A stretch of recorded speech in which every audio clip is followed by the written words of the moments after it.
ग्रीष्मर डहडह खरारे सारा राज्य आउटुपाउट होता बेले भद्रक चांदबाली रे स्थिति किंतु आहुरी सांघातिक। चांदबाली ब्लॉक तहसिल अधीन में गढ़ी उठिथिबा बेआईन इटाभाटी गरम गुळुगुळी को जेमिति द्विगुणित करुछि। इटा भाटी रे व्यवहृत काठ कोइलारू निर्गत धुआं केवल परिवेश प्रदूषण करूनाही बरंग अत्यंत खरा गरम रे स्थानीय लोकं को एमिति बेहाल करुछि जे एबे साधारण लोके स्वर उठाइबाकू बाध्य होउछन्ति।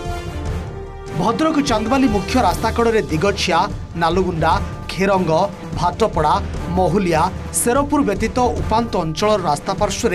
अनाबादी गोचर खेल पड़िया केनाल बा निज जमी रे नाली इटा माफिया माने गोटे पर गोटे इटा भाटी पोड़ी पकेट गरम करिबारे लागिछन्ति।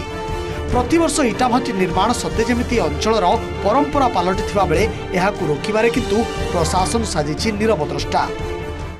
देखो बर्तमान चांदबाली विभिन्न अंचल आपणकर सुंदरपुर नांदपुर कौन सेपट साइड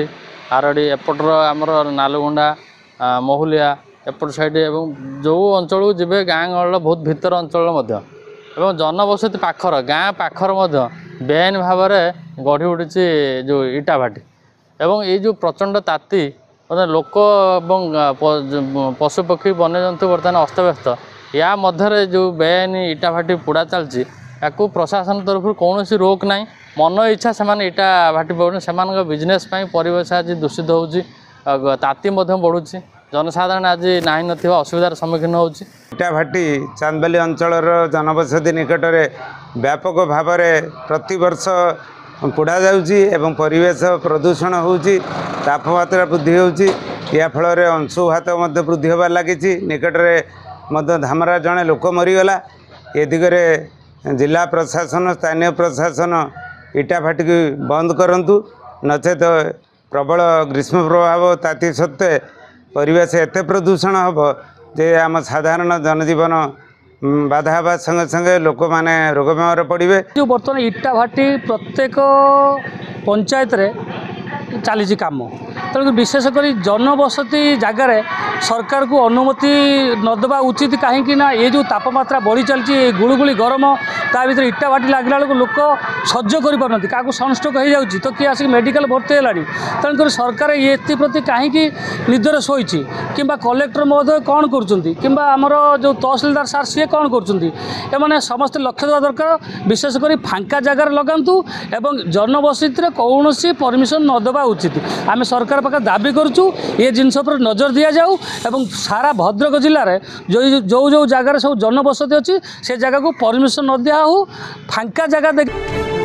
जो भली प्रशासन नाक तले बेआईन भाव इटा भाटी गढ़ी उठुची जदि आगक एमिति जारी रहे ताहाले प्रशासन विरोध में जन आंदोलन हेबो बोली साधारण लोके चेतावनी दैछन्ति। एही अंचलर परिवेश प्रदूषण पई मुख्यतः कल कारखाना गढ़ी उठिथिबा इटा भाटी एवं कंक्रीटर अत्यधिक निर्माण दायी बोली कहिसन्ति पाणीपाग विज्ञानी। अन्यपटे जोंठी इटा भाटी होईची से सबु को आमे बंद करूछु जोरिमाना भी आदाय करूछु। आहुरी किछि रही जाइथिबा इटा भाटी उपरे जोरिमाना सह पुलिस फोर्स नै बंद करबाकू निष्पत्ति नेउछु बोली कहिसन्ति चांदबाली तहसीलदार। कंक्रीट घर वृद्धि पाइबा सहित आपण जंगल नष्ट विभिन्न प्रकार परिवेश को उत्तप्त कला भाई आपन जमी कहले इटा भाटी पोड़ा कि आमर कंक्रीट काम करवा पिचु रास्ता तैयारी कला पिचु गरम करवा ये सब मुख्य कारण हूँ तापमात्रा वृद्धि तो कल कारखाना तार भर रही आपड़ ये जिते सब मिल गुड़ा अच्छी मिल जो कार्बन डाइऑक्साइड गैस सब निर्गत हो सी कौन सी भी तापमात्रा वृद्धि मुख्य कारण लोक सचेतनता लोक सचेतन हेले आमे आमे निजको परिवेश ठारू सुरक्षित भाव में रहा तहसिल से आम जा तहसिल तरफ टीम नहीं आम चढ़ाऊ करूँ भाटी बंद अनेक जगह से मोटर एवं से जो उपकरण इटा प्रस्तुतिर उपकरण सीज करके आनी एवं से जहाँ फाइन करा जोरिमाना कथा जोरिमाना से आदा होती